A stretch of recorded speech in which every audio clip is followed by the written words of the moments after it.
entendez donc très souvent vous parler de ces 10 intelligences. Mais c'est pas sorti comme ça, même si ça sort d'Harvard. Réfléchissez déjà au moment où nous étions Homo sapiens sapiens. Est-ce que vous savez pourquoi on chante des berceuses pour endormir les enfants? On chante des berceuses pour endormir les enfants parce que nous étions des nomades, il y a quelques milliers d'années. L'univers était extrêmement hostile, à la fois par des tribus guerrières ou par des animaux. Et donc on se réfugiait dans des cercles ou dans des grottes pour pouvoir dormir.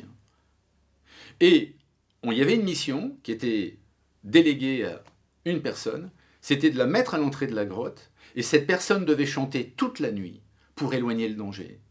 Et pendant qu'elle chantait, on pouvait dormir sereinement.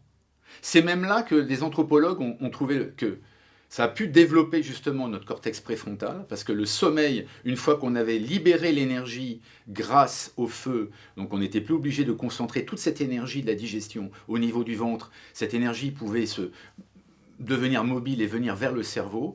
Donc toute cette énergie libérée par la cuisson plus le sommeil a permis à l'Homo sapiens sapiens de devenir Homo sapiens et de devenir ce que nous sommes. C'est-à-dire qu'on avait déjà inventé la cueillette, on avait l'intelligence de la nature, on avait l'intelligence du groupe.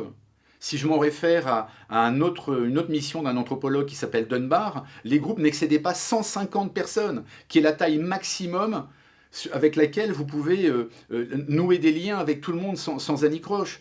On avait donc l'intelligence de la musique et du rythme.